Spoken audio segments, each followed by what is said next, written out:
Hello everyone, I am Meenu और आप मेरे साथ सुन रहे हैं क्यों हम फिर मिल गए का एपिसोड नंबर 44। 2 दिन ऐसे ही बीत जाते हैं। परी को होश बहुत देर में आया था, लेकिन तब तक आयुष परी का हाथ पकड़कर हॉस्पिटल में ही बैठा हुआ था। एक भी पल को उसने परी का हाथ नहीं छोड़ा था और परी के होश में आने के बाद भी आयुष हर समय परी के साथ ही था। मेनका हॉस्पिटल के एक छोटे से मंदिर के बाहर खड़ी थी और अपने हाथ जोड़े हुए गणेश जी की मूर्ति के सामने वो मन ही मन में अपने आप से कहती है, थैंक यू सो मच। आपने मेरी बेटी को बचा लिया। आज अरहान भैया ने जो कुछ भी बोला उसमें मेरा नाम कहीं नहीं था, पर पता नहीं क्यों मुझे अपनी भी एक गलती दिखी। 5 साल हो गए हैं, अखिल जा चुका है, पर मेरे दिल से वो अभी तक नहीं गया।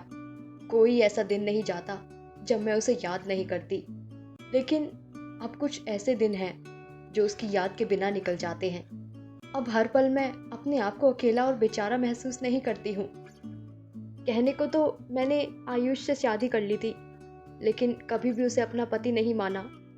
क्यों? मेरी गलती थी और आज मुझे इस गलती का एहसास भी हो गया है। आयुष बहुत अच्छा है, उसने मेरे और परी के लिए बहुत कुछ किया, लेकिन मेरी तरफ से मैंने कभी भी उसे अपने पति का दर्जा ही नहीं दिया। लेकिन अब ऐसा नहीं, मैंने सोच लिया है, मैं आयुष को जगह दूंगी अपने दिल में, उसे एक पति का दर्जा दूंगी। अब हम भी एक हैप्पी फैमिली हो सकते हैं। Thank you God, thank you. यूं तो आयुष सिर्फ और सिर्फ पिछले 2 दिन से अपने ऑफिस से दूर था, लेकिन आरोही की वजह से उसे ऐसा लग रहा था जैसे ना जाने कितनी सदियां बीत गई हैं। उसने अपने ऑफिस की शक्ल तक नहीं देखी। वो बेचैन हो रहा था, ऑफिस में फोन कर आरोही को जल्द से जल्द ऑफिस बुलाने के लिए।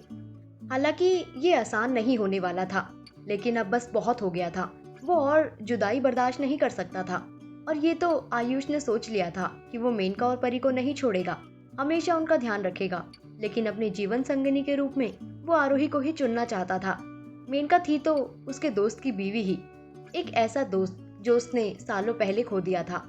आयुष अपना फोन उठाता है और ऑफिस में फोन कर कहता है, मिस आरोही को फोन करो और उनकी मेरे साथ मीटिंग फिक्स करो। ओके सर, रिसेप्शनिस्ट कहती है। अच्छा, और एक और बात, उनको ऑफिस के लैंडलाइन से फ़ोन मत करना, किसी भी अलग नंबर से फ़ोन करो, वरना वो फ़ोन नहीं उठाएंगी।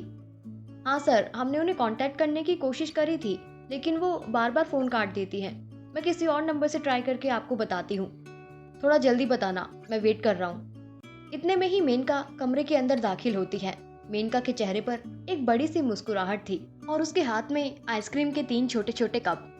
आयुष वैसे तो मेनका पर ध्यान नहीं देता था, क्योंकि उसे हमेशा मेनका अपनी गलती की याद दिलाती थी, लेकिन फिर भी मेनका अक्सर इतनी खुश नहीं होती थी। मेनका को ऐसे देखकर आयुष थोड़ा अचंभित जरूर होता है, लेकिन वो इस बात पर ज्यादा ध्यान नहीं देता और कॉल का इंतजार करने लगता है।